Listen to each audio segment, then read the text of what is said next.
NCERT solution alcohol के दूसरे भाग में हम बात करेंगे क्वेश्चन 7.3 से। इसमें दिया है draw the structure of all isomeric alcohols of molecular formula C5H12O and give their IPAC name. तो यहाँ पर हमें केवल आइसोमेरिक अल्कोहल्स को लेके चलना है, मतलब C5H12O से हम कितने टाइप के अल्कोहल बना सकते हैं। तो सबसे पहले मैं आपको आइसोमर्स होते क्या हैं एक बार हम रिकॉल कर देते हैं। आइसोमर्स होते क्या हैं? When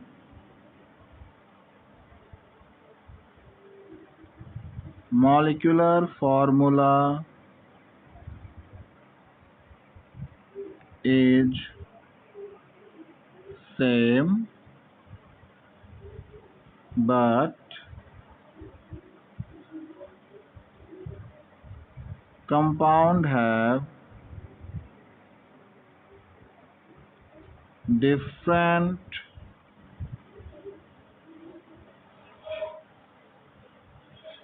structural formula are called isomers। जब किसी कंपाउंड का मॉलिक्यूलर फार्मूला सेम हो लेकिन स्ट्रक्चरल फार्मूला अलग अलग हो या 3 डायमेंशनल स्पेस में वो अलग अलग पोजीशन दे रहा हो तो उसे हम आइसोमर्स कहते हैं और इस घटना को आइसोमेरिज्म कहते हैं। तो यहाँ पर हमें जो कंपाउंड दिया जा रहा है वो है C5H12O। तो इससे हमें बनाना है अल्कोहल। तो सबसे पहला काम हम करेंगे कि हम एक स्ट्रेट चेन कार्बन लेंगे, 5 कार्बन, 1 2 3 4 5, और रेगुलर मैनर में हम यहाँ पे हाइड्रोजन को भी अरेंज करेंगे, CH3 CH2 CH2 CH2 CH2OH।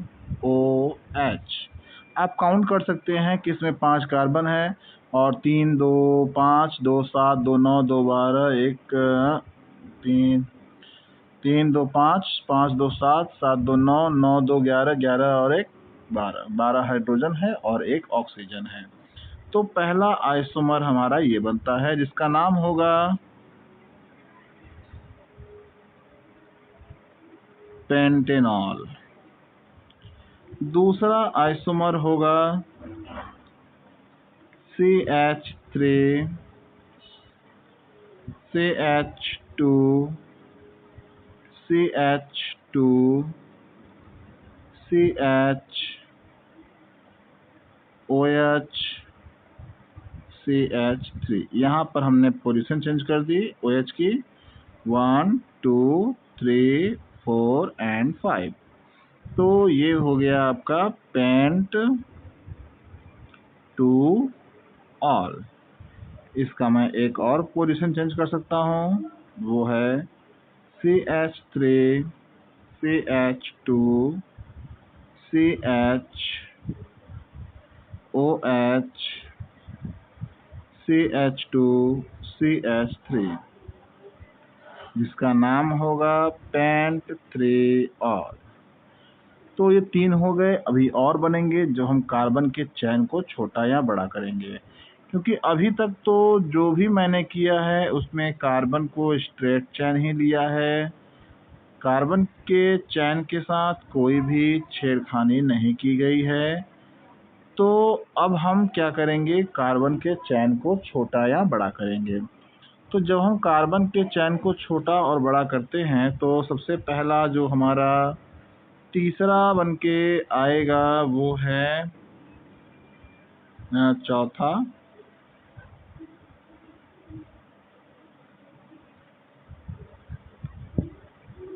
CH3 CH2 CH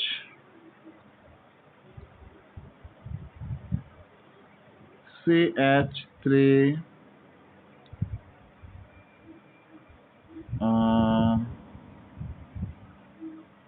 CH2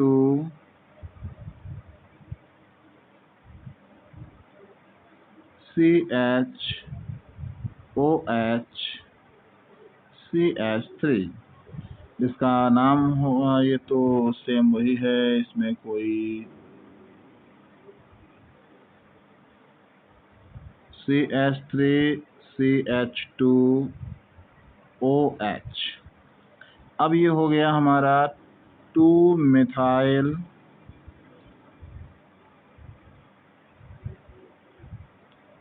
butanol. दूसरा हम बना सकते हैं CH, ये पांचवा है, CH3 CH CH3 CH3OH, जिसका नेमिंग हो जाएगा, ये तो पहले वाला ही बन गया कि इसमें भी हम अगर काउंटिंग करते हैं तो फिलहाल ठीक है, 1 2 3 4, तो ये हो जाएगा 2 मेथिल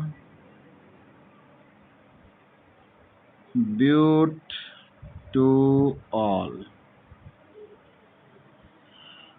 उसके बाद एक छठवां हमारा बनेगा, जिसमें हम लिख सकते हैं CH3 CH CH3 CH CH3OH, जो है 1 2 3 4, 3 मेथिल ब्यूटॉल। इसके अलावा हम एक सातवां भी बना सकते हैं। हम अगर इस चीज़ को यहाँ रख दें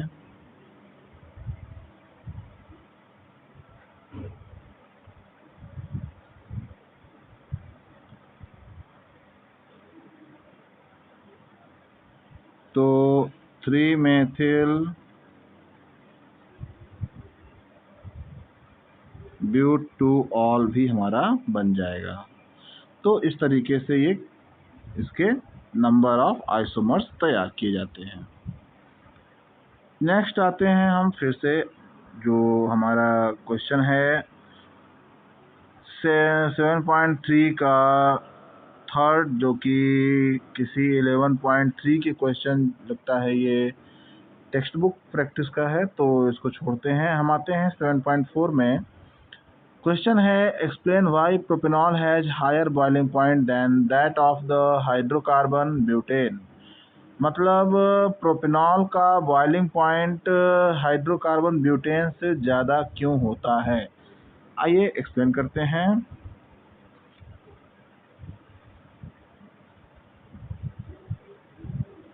प्रोपेनॉल जो कि एक अल्कोहल है, propanol have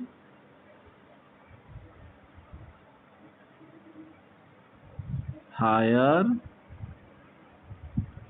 boiling point.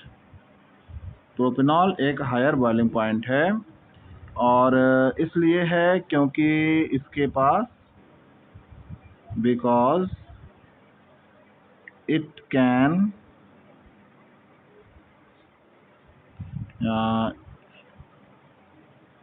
it have hydrogen bonding with its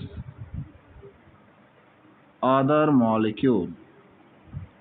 ये अपने ग्रुप में एक दूसरे से हाइड्रोजन बॉन्ड्स द्वारा बंधा होता है, but in hydrocarbon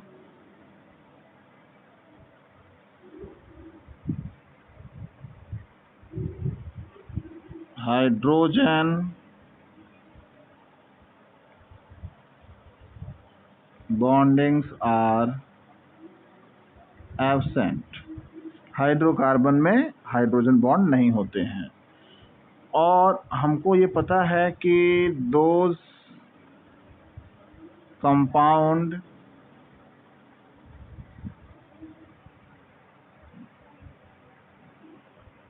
which have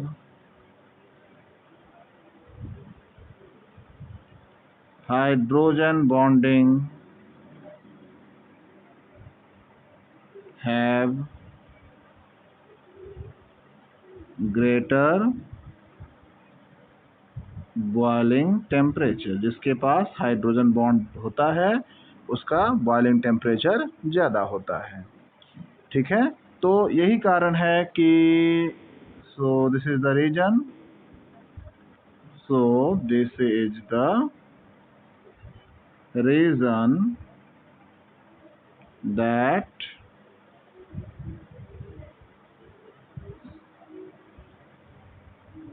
propane has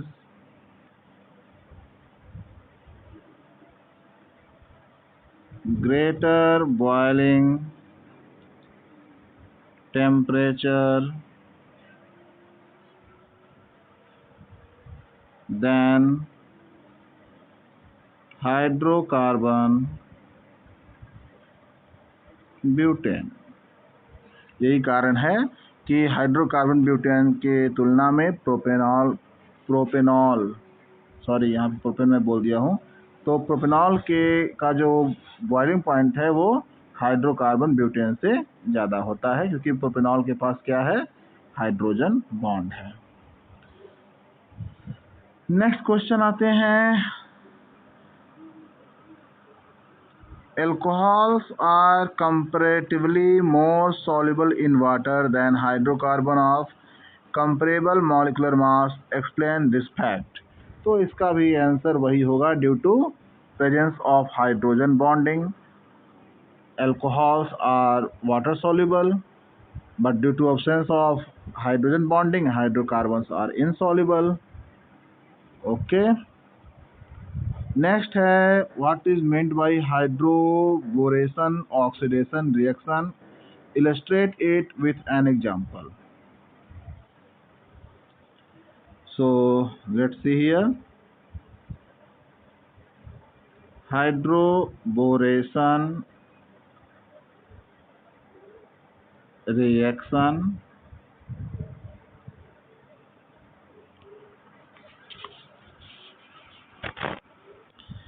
इस रिएक्शन को हर्बर्ट चार्ल्स ब्राउन 1979 में डिस्कवर किए थे, जिसके लिए इन्हें नोबेल प्राइज दिया गया था। तो इसमें फैक्ट ये है कि इसमें हम एसिमेट्रिकल एल्कीन से सेकेंडरी अल्कोहल बना सकते हैं via use of boron hydride. ये रिएक्शन टेट्राहाइड्रोफ्यूरॉन के मीडियम में होगा। इसमें एंटी मार्कोनिकॉफ रूल होता है, AMR एंटी मार्कोनिकॉफ रूल, और इसमें हमें मिलता है CH3CH CH3CH2OH। तो ये है हाइड्रोबोरेशन रिएक्शन। ठीक है, नेक्स्ट आते हैं। नेक्स्ट क्वेश्चन है, give the structure and IUPAC name of monohydric phenols of molecular formula C7H8O। C7H8O वाले फिनोलिक मोनोहाइड्रिक कंपाउंड के स्ट्रक्चर और मॉलिक्यूलर फार्मूला बना करके उनके IUPAC नेम देने हैं। तो चलिए, हमारे पास है C7H8O। ठीक है। तो यहाँ पर जो पॉसिबिलिटी एराइज हो रही है वो है सबसे पहला CH3OH का। दूसरी पॉसिबिलिटी एराइज हो रही है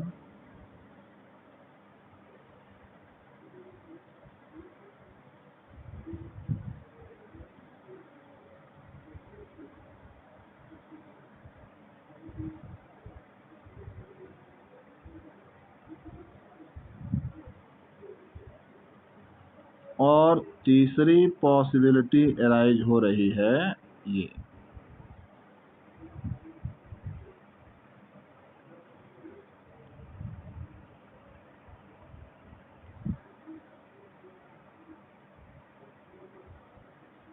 अब इनके नाम क्या होंगे, तो चलिए नाम बताते हैं आपको।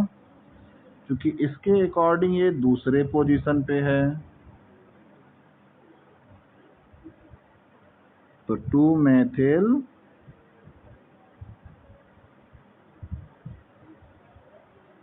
फिनॉल।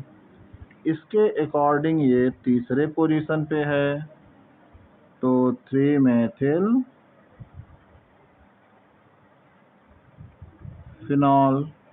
और इसके अकॉर्डिंग ये चौथे पोजीशन पे है, तो इसका नाम हो जाएगा 4-मेथिल फिनॉल।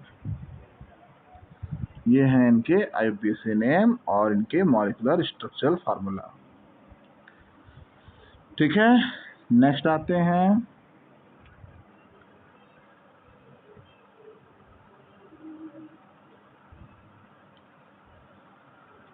क्वेश्चन है, while separating a mixture of ortho and para nitrophenol by steam distillation, name the isomer which will be steam volatile, give reason।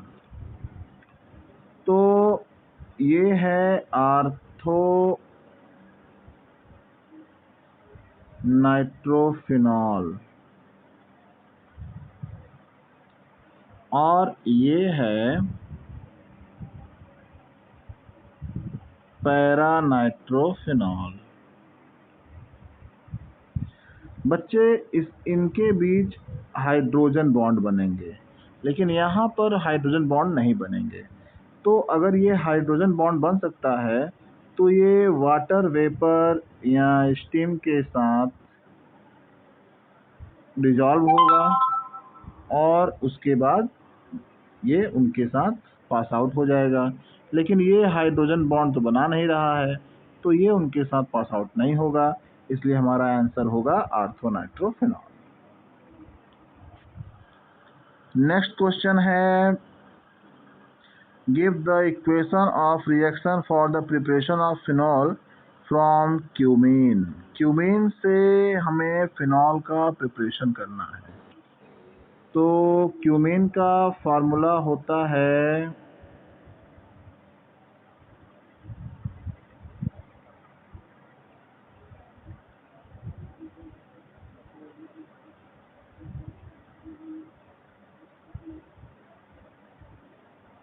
ये है क्यूमीन। इसका जब हम ऑक्सीडेशन करेंगे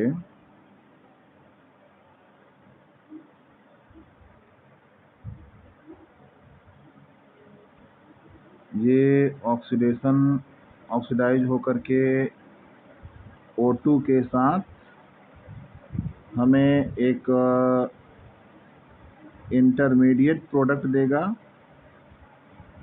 जो इस तरीके से होगा।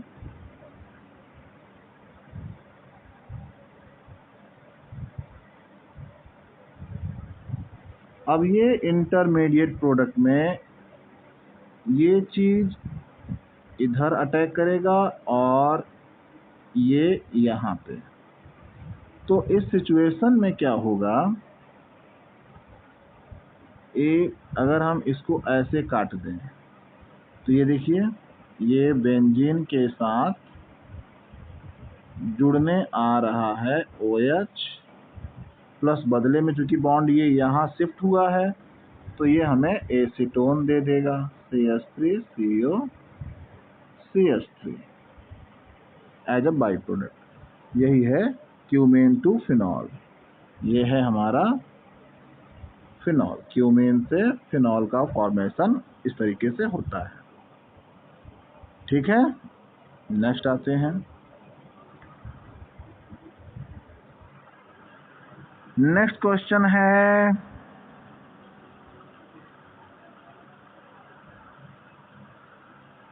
Right the mechanism of hydration of ethene to yield ethanol.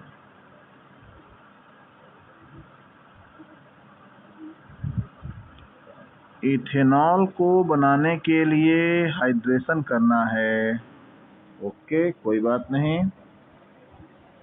तो इसमें हम क्या करेंगे, addition of water molecule to the alkene. ये है हमारा एल्कीन और ये है हमारा वाटर मॉलिक्यूल। इसमें H plus as a catalyst का काम होगा और फाइनली हमें मिलेगा H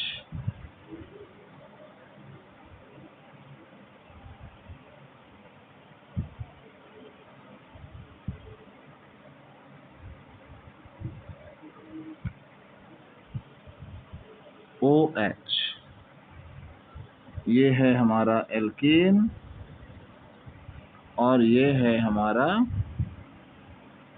अल्कोहल। इसका मैकेनिज्म क्या होगा आपको दिखाते हैं।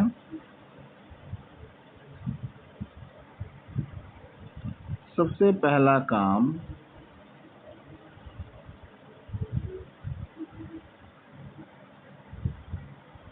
Abstraction of proton. ये प्रोटॉन जा करके इस बॉन्ड पर अटैक करेगा। अटैक करने के कारण ये इससे इस तरीके से साइक्लिक फॉर्म में जुड़ेगा। उसके बाद अगर ये सिमेट्रिकल है तब तो चाहे जहाँ से टूटे, तब चाहे यहाँ से टूटे, चाहे यहाँ से टूटे, डजंट मैटर। लेकिन अगर ये एसिमेट्रिकल है तब ये मार्कोनिकॉफ के रूल से ब्रेक होगा। तो चाहे यहाँ से टूटे चाहे यहाँ से टूटे, आप आगे चल करके देंगे C,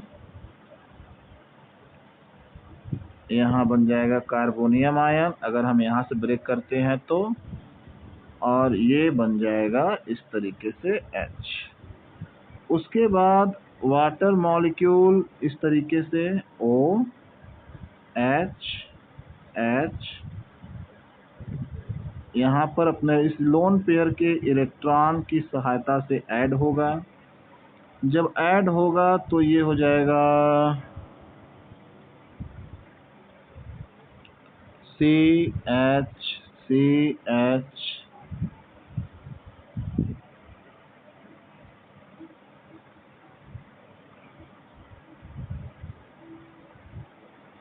OH H और ये आ गया प्लस। अब यहाँ पे ऑक्सीजन चूंकि प्लस हो गया है तो ये क्या करेगा, H से इलेक्ट्रॉन लेकर के पूरा करेगा।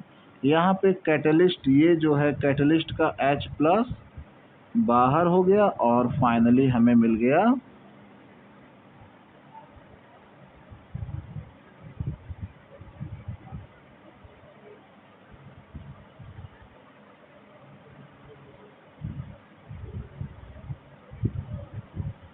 जी अल्कोहल। देख लीजिए, आप देख सकते हैं।